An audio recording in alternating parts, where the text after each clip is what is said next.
Hey folks, this is Vince with Dad's Gaming Addiction, and today we're going to quickly check out Nordhold Origins. Now, Origins is a fancy way of saying that this is a prologue version of the game, so everything that you're about to see is subject to change. But it is free right now, so if you want to check it out, please do so.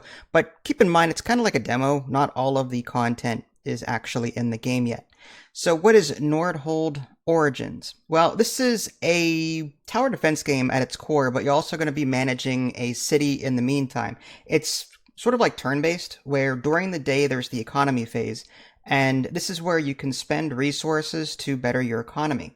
You can construct lumberjack buildings, for example, then assign workers to them so you can get wood every turn. You can construct a mill and assign workers to that in order to get food every turn. So you're going to be generating resources during the day by assigning workers to different locations, but of course you have to build the buildings first.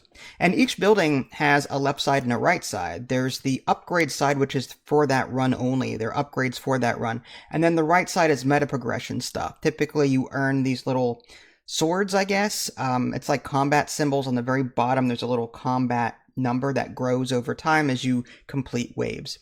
But yeah, you're going to be earning those, and you can actually do meta progression stuff as well during the day.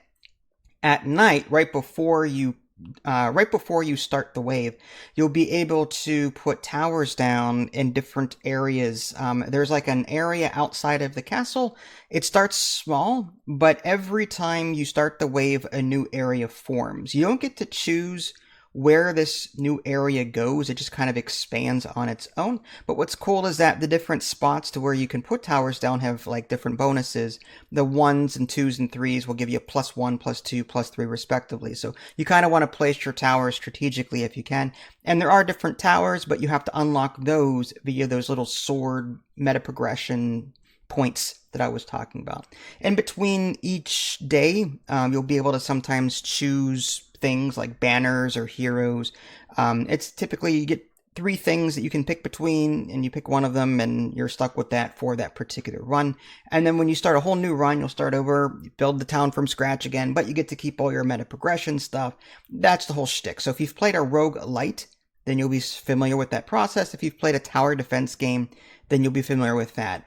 I was intrigued by this, and I still am. I found the graphics and the oomph behind the tower defense part to be a bit lacking. Like, there are some tower defense games that are super flashy, super cool to look at.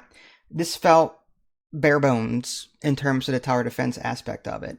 And to be fair, there's a city builder aspect to this as well. So I'm hoping that at some point the developer will make the tower defense side of it a bit more satisfying, more cool to look at. There are plenty of tower defense games out there that do that well, that have the flashes and all the cool stuff, and electricity arcing everywhere. It's so cool to look at.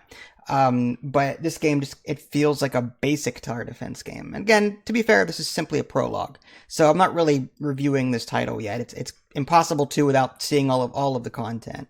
So yeah, I still recommend trying this game out anyway, because it does sort of create that hybrid city builder / tower defense game pretty well. It meshes the two very well. And at the end of your run, because you will die, it is a roguelite and you're going to die quickly until you get more and more stuff unlocked. You spend the honor points, or those sword, axe points, whatever, in order to further meta progress, and then you can start the whole thing over again. That's currently what the game is about. I'm looking forward to seeing what else the game can do over time. It does need a bit more, obviously, but the prologue is satisfying so far. I just wish it had a bit more oomph behind the tower defense aspect part of it, but it's still not bad. So check it out if you have time. It's, again, free to play on Steam. Nordhold Origins. This is Vince. Thanks for watching. Catch y'all next time. Take care.